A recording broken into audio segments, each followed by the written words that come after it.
มีสติรู้จักตนเองนะมีสติรู้จักตนเองอาศัยเขาอยู่อาศัยวัดอยู่เราต้องมีสติรู้ว่าไปอาศัยวัดอยู่มีสติรู้อาศัยโรงเรียนเรียนหนังสือมีสติรู้อาศัยข้าวเขากินเราจะดำรงตนเช่นไรประพฤติตนเช่นไรให้เป็นประโยชน์เกิดประโยชน์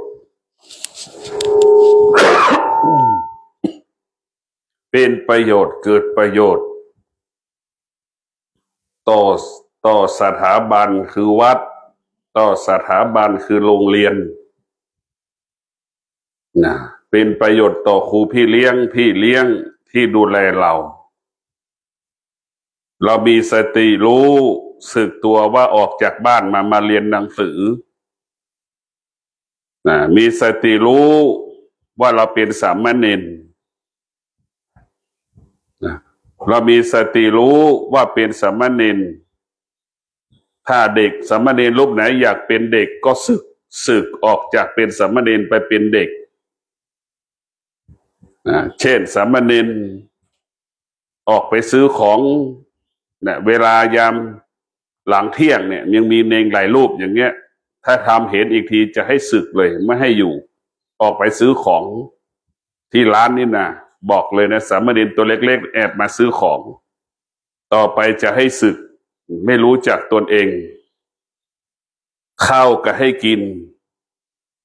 สมบูรณ์บริบูรณ์ทุกอย่างอาหารก็สมบูรณ์บริบูรณ์ทุกอย่างเราต้องมีสติรู้สึกตัวนะว่าเรามาจากต่างประเทศเราต้องรู้สึกตัวว่ามาอาศัยเขาอยู่นี่เราต้องรู้สึกตัวว่าพ่อแม่เรามีฐานะยากจนเรามีรู้สึกตัวว่าเราไม่มีพ่อเราไม่มีแม่เรารู้สึกตัวเราอาศัยตาอาศัยยายเรารู้สึกตัวเราจะไม่ทำให้บุคคลที่ใกล้เคียงเราให้เราลองให้เสียใจไม่สบายใจเราต้องมีสติรู้สึกตัวในเวลานี้เป็นเวลาที่ปีการศึกษาเทอมที่2เปิดภาคเรียนเราก็มีสติตั้งมั่นตั้งใจศึกษาเล่าเรียนรู้ที่ครูสอนหนังสือให้กับพวกเราเป้าหมายของเราก็คือเรามาเรียนหนังสือวัดดอนจันทร์ให้โอกาสกับพวกเราทุกคนพวกเราต้องใช้โอกาสที่วัดให้โอกาสนี่ให้คุ้มที่สุดต้องใช้โอกาสได้เรียนหนังสืออ่านหนังสือให้คุ้มที่สุดให้พวกเราได้เข้าใจว่าชีวิตของเรานั้นมันไม่มีอะไรแน่นอนชีวิตของเรามันอยู่ภายใต้การเปลี่ยนแปลงชีวิตเราต้องเข้าใจว่าเราเป็นสามเณรเนี่ยเราจะไม่มีพฤติกรรมเหมือนเด็กเราจะไม่มีพฤติกรรมเหมือนเด็กถ้าเรามีพฤติกรรมเหมือนเด็กเราจะต้องออกจากวัดไปศึกไปเป็นเด็กวัดไปเป็นเด็กวัดไปเตะฟุตบอลได้นี่คือเด็กวัดแต่สามเณรเตะฟุตบอลไม่ได้ไม่ได้ต้องใส่ลังสะตลอดเวลาใส่ผ้าสบงตลอดเวลาใส่จีวรตลอดเวลานั่นแหละคือสามเณรให้เราเข้าใจว่าชีวิตของเรานั้นต้องเข้าใจชีวิตต้องรู้จักชีวิตเข้าใจชีวิตรู้จักชีวิตแล้วก็ใช้ชีวิตให้เป็นประโยชน์เกิดประโยชน์ชีวิตของเรานั้นมันต้องเดินไปข้างหน้าถ้าเรามีสติเราจะบรรลุเป้าหมายถ้าเราขาดสติเราจะไม่บรรลุเป้าหมายเราต้องรู้จักตัวเองก่อนเราต้องรู้จักตนเองถ้าเราไม่รู้จักตนเองแล้วเราก็หลงทางหลงผิดอยากทำอะไรก็ทำอันนี้คือไม่รู้จักตนเองทำแล้วทำให้พ่อแม่เสียเงินเสียทองให้พ่อแม่ร้องไห้เสียใจอันนี้แหละคือไม่รู้จักตนเองพวกเราต้องมีสติพิจารณา ชีวิตของเราอยู่ร่วมกันจำนวนมากต้องมีสติรู้อดทนมีสติรู้อดทนอยู่ร่วมกันมีสติรู้ว่าเราจะต้องอดทนมีสติรู้จะต้องมีวิริยะภาคเพียรในการเรียนหนังสือแต่พวกเราต้องพิจารณาว่ามีสติรู้ศึกษาเล่าเรียนภาคเพียรจนให้อ่านออกเขียนได้พวกเราต้องมีสติที่จะศึกษาเรียนรู้สิ่งที่เราควรรู้ก็คือรู้เรื่องหนังสือนี่แหละอย่างน้อยก็อ่านป้ายรถเมล์ออกไปเชียงใหม่ไปเชียงรายไปพะเยาไปแพร่ไปน่านเรายังอ่านออกเขียนได้อันนี้แหละเราต้องมีสติรู้มีสติรู้พิจารณาว่าชีวิตของเรานั้นต้องพึ่งพาตนเองตนแลเป็นที่พึ่งแห่งตนตนแลเป็นที่พึ่งแห่งตนเราไม่สามารถอยู่กับพ่อกับแม่ได้พ่อแม่ก็ไม่สามารถอยู่กับเราได้ในพวกเราต้องพึ่งพาตนเองอาศัยตนเองดังคำว่าตนแลเป็นที่พึ่งแห่งตนเราต้องมีสติรู้เราจะไม่สร้างภาระเราจะไม่สร้างปัญหาให้กับครูพี่เลี้ยงเราจะไม่สร้างภาระปัญหาให้กับวัดเราจะประพฤติตนปฏิบัติตนสร้างสถานที่ที่เราอยู่จะทำความดีงามให้กับครูพี่เลี้ยงให้ครูพี่เลี้ยงมีความสุขที่ได้ดูแลเราได้อบรมเราสั่งสอนเราเราต้องมีสติชีวิตของเรานั้นมันอยู่ภายใต้ความโลภความโกรธความหลงอยู่ตลอดเวลาเราต้องมีสติที่จะศึกษาเรียนรู้ทุกลมหายใจเราเป็นเด็กเราก็สามารถตายได้ไม่ใช่ว่าเป็นเด็กมันจะไม่ตายนะไม่ใช่หากเราขาดสติหรือเราประมาทเราจะตายทันทีพวกเราทั้งหลายเราขาดสติเราจะตายทันทีเราประมาททันทีเราก็จะตายถ้าเรามีสติเราจะไม่ตายพวกเราต้องมีสติพิจารณาชีวิตของเรานั้นต้องเป็นไปตามกรรม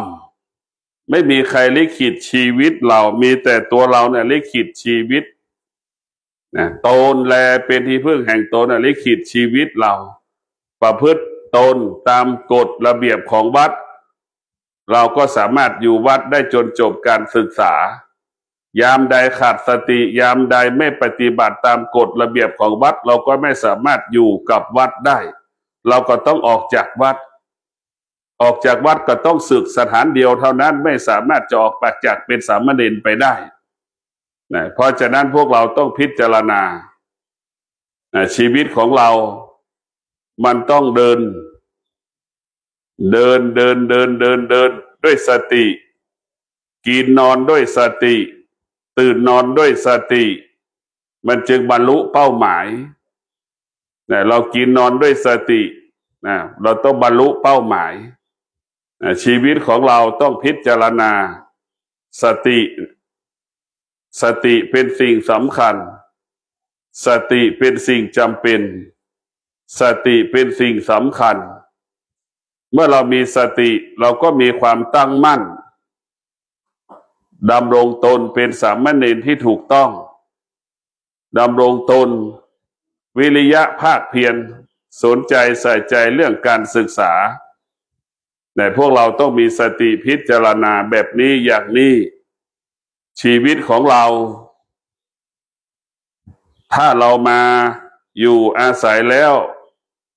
ขาดความอดทนขาดวิริยะภาคเพียรชีวิตเราก็ลำบากเรามาอยู่วัดนี้เรามาพัฒนาชีวิตเรามาเปลี่ยนแปลงชีวิตตื่นตั้งแต่ตี 4:50เราตื่นอย่างนี้แต่พวกเราทั้งหลายเรามาเปลี่ยนแปลงชีวิตแล้วเราตื่นตั้งแต่ตี 4:50เราตื่นเห็นไหมหรือเราจะตื่นแล้วตี 5เรารวมรังวัดแล้วนี่เราทำวัดสวดมนต์นั่นแหละคือการเปลี่ยนแปลงชีวิตการบวชคือการละการบวชคือการสละ สละการเป็นมนุษย์เราเป็นเด็กเราก็ละพฤติกรรมการเป็นเด็กเราเป็นผู้ใหญ่ก็ละพฤติกรรมการเป็นผู้ใหญ่นั่นคือการบวชการละสละการเป็นสามเณรรูปแบบการเป็นสามเณรเป็นเด็กเราก็ต้องละรูปแบบการเป็นเด็กเราเป็นผู้ใหญ่ก็ละรูปแบบการเป็นผู้ใหญ่เป็นผู้หญิงก็ละรูปแบบการเป็นผู้หญิงผู้ชายละรูปแบบการเป็นผู้ชายคือการบวชคือการละรูปแบบสลัดสิ่งที่เป็นผู้ชายผู้หญิงออกจากกายจากจิตของเราให้หมดพวกเราต้องมีสตินี่สำคัญมีสติก็มั่นคงมีสติก็ปลอดภัยมีสติก็ยั่งยืนมีสติก็งอกงามมีสติก็บรรลุเป้าหมายมีสติก็ชนะสำเร็จ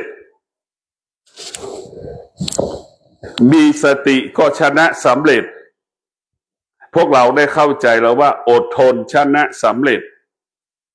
ที่ไม่สำเร็จเพราะไม่อดทนเราก็ได้ยินกันทุกวันอดทนชนะสำเร็จที่ไม่สำเร็จเพราะไม่อดทนให้พวกเราใช้คำนี้ท่องทุกวัน